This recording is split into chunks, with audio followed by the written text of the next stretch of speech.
মেয়েদের আসলে কোনো বাড়ি হয় না, শুধু কবর ছাড়া।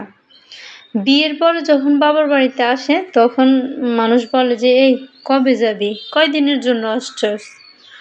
এটা প্রত্যেকটা মেয়েকে আমার মনে হয় শুনতে হয়। এমন কোনো মেয়ে নাই যে শুনে না।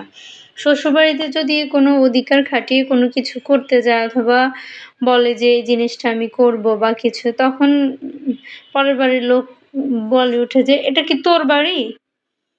এটা কি তোর বাবার বাড়ি?" ওমা বাবার বাড়িতেও কোনো অধিকার নাই, স্বামীর বাড়িতেও অধিকার নাই। স্বামীর বাড়িতে তো কোনো অধিকার দেখানোর কিচ্ছু নাই। তো আমি এখন একটা ডিসিশন নিয়েছি যে আমার মেয়েকে আমি বিয়ের আগে একটা ফ্ল্যাট কিনে দিব।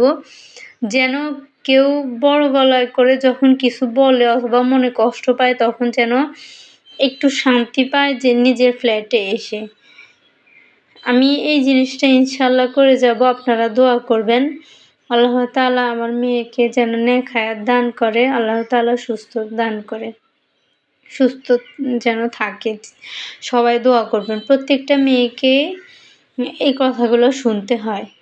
তাই মানে নিজের অভিজ্ঞতা থেকে এই কথাটা বলতেছি যে, স্বামীর বাড়িতে গেলে মেয়েদের কোনো দাম নাই। বাবার বাড়িতে গেলেও দাম নাই। বিয়ের পরে বিশেষ করে এই ব্যাপারগুলা বাবার বাড়ি থেকে তৈরি হয়।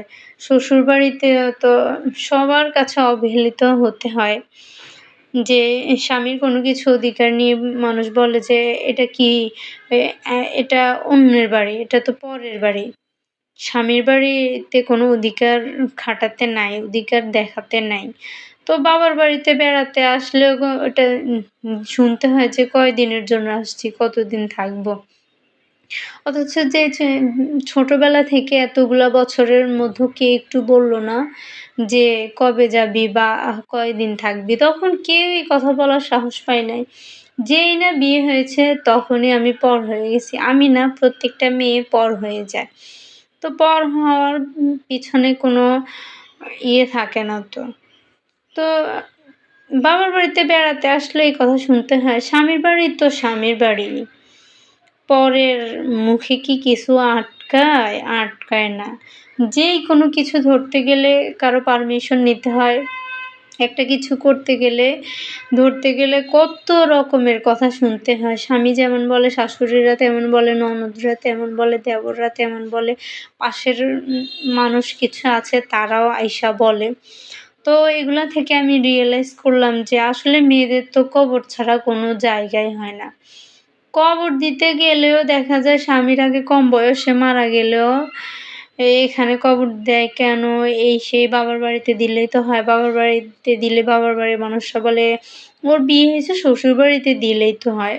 কবর নিয়েও অনেক কিছু শুনেছি আমি।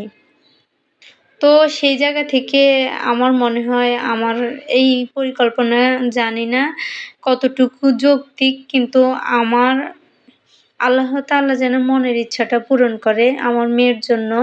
আমি এই একটা ফ্ল্যাট কিনবই। যেন অধিকার উম যেখানে না পায় রাগ করে আইসাও যেন শান্তিটুকু পায় নিজের ঘর বলে।